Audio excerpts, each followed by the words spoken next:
A Assembleia Legislativa realiza atividades para lembrar o Dia Mundial do Diabetes. Palestra discute o uso da inteligência artificial no Brasil. E plenária aprova a criação de 10 secretarias do governo estadual. O Jornal da Alerj está começando agora.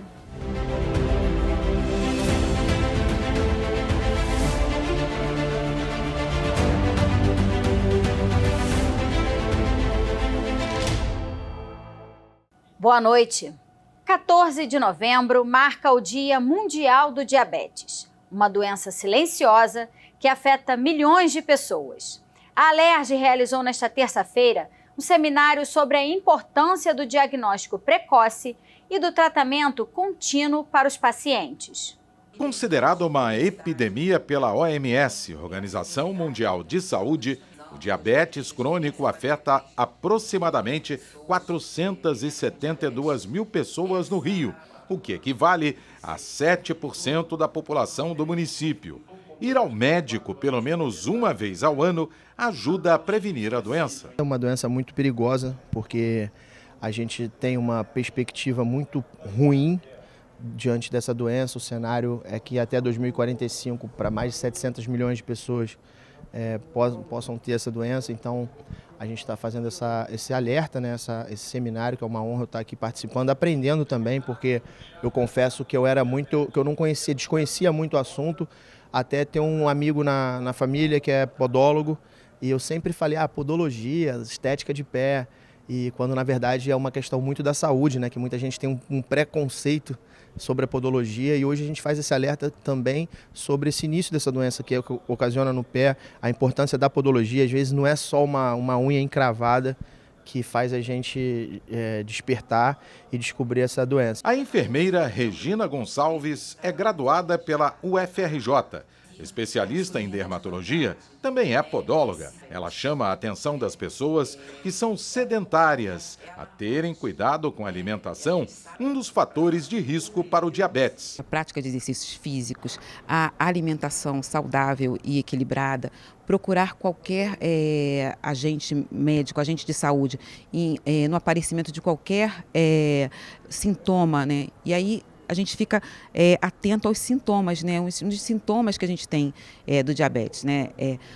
Fome excessiva, né? Que é a polifagia, sede excessiva, urina aumentada. Às vezes a pessoa está urinando, percebe uma urina que está espumando, né? É um dos fatores. Infecções frequentes, infecções micóticas, infecções de pele, né? De unha, problemas de visão, né? Essas são alguns dos sintomas, né? Emagrecimento, né? Ou às vezes a pessoa está engordando demais. São alguns dos sintomas que podem estar deixando a pessoa atenta que ela pode ter o risco de estar desenvolvendo ali um diabetes. O estado do Rio é o primeiro da federação a ter a lei da hemoglobina glicada. A iniciativa do deputado Samuel Malafaia, que obriga os laboratórios de análises clínicas a informarem a Secretaria Estadual de Saúde quando algum paciente apresenta alteração no exame. A hemoglobina glicada, ela representa com alta definição o risco e a qualidade do tratamento do diabetes. Ou seja, se esse valor da hemoglobina glicada é baixo, tá? Significa que a pessoa está começando a ficar com diabetes. Se ele for moderado, mostra que essa pessoa está com diabetes bem tratado.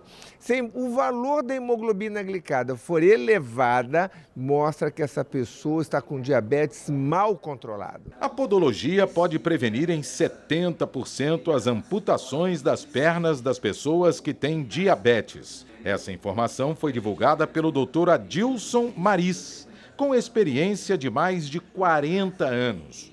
Formado em medicina pela UERJ e professor na área, ele citou a importância de se regulamentar a profissão de podoterapeuta. Se nós conseguimos conscientizar a população como um todo, e em particular os pacientes diabéticos, conseguimos identificá-los nas unidades básicas de saúde, nós temos meios para fazermos isso, na CSF, nas clínicas da família, nós poderemos prevenir, sim, a partir daí, essas lesões. E o podólogo, ele é a essência disso, porque ele sabe cuidar dos pés melhor que qualquer um. Ele foi treinado para isso.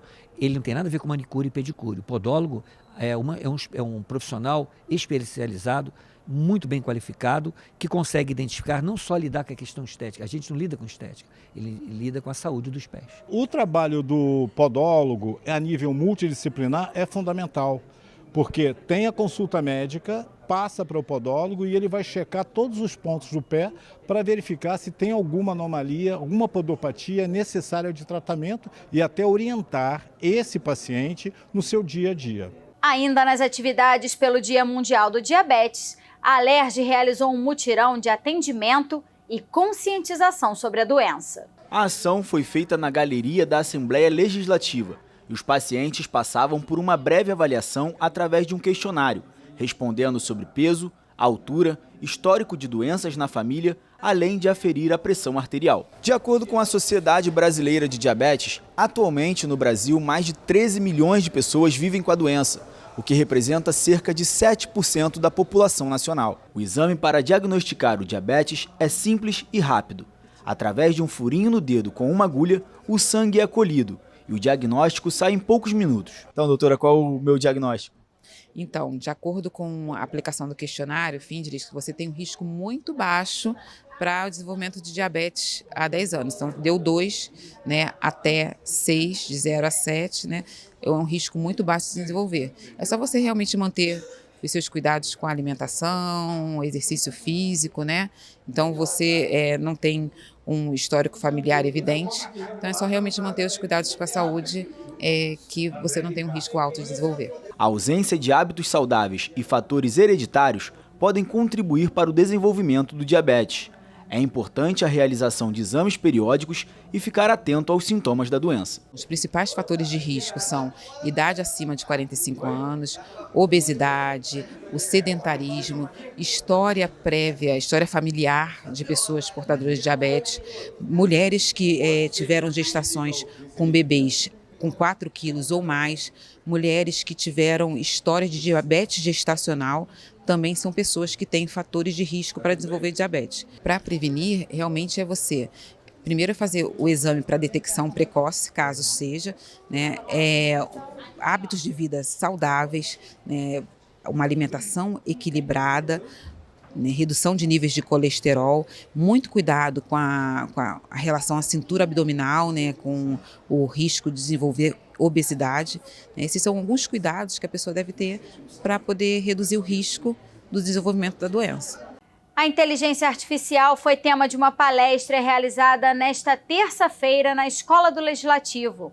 O encontro também abordou a proteção de dados pessoais no Brasil com o uso da ferramenta. De acordo com essa professora do Departamento de Direito da PUC e doutora em Direito Civil pela UERJ, a inteligência artificial é uma tecnologia aplicada que utiliza a internet por meio de plataformas digitais. Segundo ela, o objetivo da palestra foi expor os conceitos e aplicações e a regulação do uso da IA. Hoje, o que a gente pode ver e identificar é que existe um certo desconhecimento sobre o potencial lesivo e o risco desses sistemas, né? Principalmente considerando quando a gente está numa sociedade que tem pouca educação ou literatura digital, né? Pouco conhecimento sobre os eventuais riscos mesmo, né? Caitlin alertou que o Brasil está servindo como um celeiro de testagem da inteligência artificial e, de acordo com ela, o uso da tecnologia virou uma febre entre estudantes, profissionais de saúde, juristas, professores e até músicos. A professora informou que o Ministério da Ciência e Tecnologia criou a Estratégia Brasileira de Inteligência Artificial com o objetivo de desenvolver políticas públicas para o desenvolvimento da IA no Brasil. O que se pretendeu com esse documento é fazer nascer na sociedade brasileira a necessidade de se pensar sobre essas formas, né, de desenvolvimento econômico, né? É um mundo que dá para ser muito bem explorado, tem muito dinheiro, vai trazer muito benefício para a economia do país. E, enfim, acho que aí a gente tem um pouco a ideia do céu é limite, né? Durante a palestra, a professora Caitlin Mulholland esclareceu que o Congresso Nacional já está discutindo a inteligência artificial desde 2019. Segundo ela, um projeto de lei que está em tramitação no Senado Federal servirá de marco regulatório para o uso da IA em todo o país. O projeto de lei tem como autor o presidente do Senado, Rodrigo Pacheco, e estabelece normas gerais de caráter nacional para o desenvolvimento, implementação e o uso responsável de sistemas de inteligência artificial. O objetivo é proteger os direitos fundamentais e garantir a implementação de sistemas seguros e confiáveis em benefício da pessoa humana, do regime democrático e do desenvolvimento científico e tecnológico. Nesse momento, ele está numa comissão técnica, também no Senado, para discutir, através de audiências públicas, a maturidade desse projeto. Hoje, justamente pela falta de uma regulação do uso da inteligência artificial, a professora alertou que a tecnologia está sendo utilizada para criar informações falsas no meio político em todo o mundo e também para a manipulação de fotos para expor pessoas em redes sociais. A gente tem duas situações atuais, né? Uma situação que é o uso de sistemas de inteligência artificial para fraudar, né? Ou para causar danos. A gente teve um episódio recentemente de uso da inteligência artificial para criar imagens falsas, que a gente chama de deepfake, que desnudaram meninas, né? E essas imagens falsas foram divulgadas em rede social e em serviços de mensageria. Então a polícia foi, de fato, acionada para fazer uma investigação sobre o caso. E, de outro lado, a gente tem o uso da inteligência artificial pelo serviço policial para fins de vigilância pública. Essa é uma outra questão que a gente debateu hoje, e que diz respeito justamente ao limite, até que ponto o nosso poder público pode usar esse tipo de tecnologia. Os deputados aprovaram na sessão plenária desta terça-feira uma mensagem que autoriza a criação de 10 secretarias estaduais sem aumento de despesas. São elas Secretaria Estadual de Governo, Secretaria Estadual do Gabinete do Governador, Secretaria Estadual Intergeracional de Juventude e Envelhecimento Saudável, Secretaria Estadual de Defesa do Consumidor, Secretaria Estadual das Cidades, Secretaria Estadual da Mulher, Secretaria Estadual de Energia e Economia do Mar, Secretaria Estadual de Transformação Digital, Secretaria Estadual de Infraestrutura e Obras Públicas, Secretaria Extraordinária de Representação do Governo em Brasília. A medida é necessária para cumprir determinações da Constituição Estadual, que exige a aprovação do Parlamento Fluminense em caso de criação e extinção de secretarias estaduais e órgãos públicos. De acordo com o governador, as novas secretarias vão ajudar na elaboração de planejamentos e ações em benefício da população do Rio. Uma das emendas aprovadas aqui no plenário diz que os cargos comissionados devem ser transferidos de outras secretarias do governo estadual. A ideia é vetar o aumento de despesas. Com essa nossa emenda, a gente espera conter um pouco esse ímpeto do governo de um inchaço negativo da máquina pública. Porque a gente que é médico, a gente que é professor, a gente que é enfermeiro, na máquina pública garantindo o direito social da população. Agora, só apadrinhado político sem competência técnica, isso é o mais chato que a gente quer impedir com essa emenda. A proposta foi aprovada e segue para análise do governador. Instituições públicas do Estado do Rio podem ser obrigadas a manter bicicletários para uso de funcionários e visitantes. O projeto do deputado Flávio Serafini sugere uma vaga de bicicleta para cada 200 metros quadrados de área total edificada. O bicicletário deve ser instalado preferencialmente em área coberta.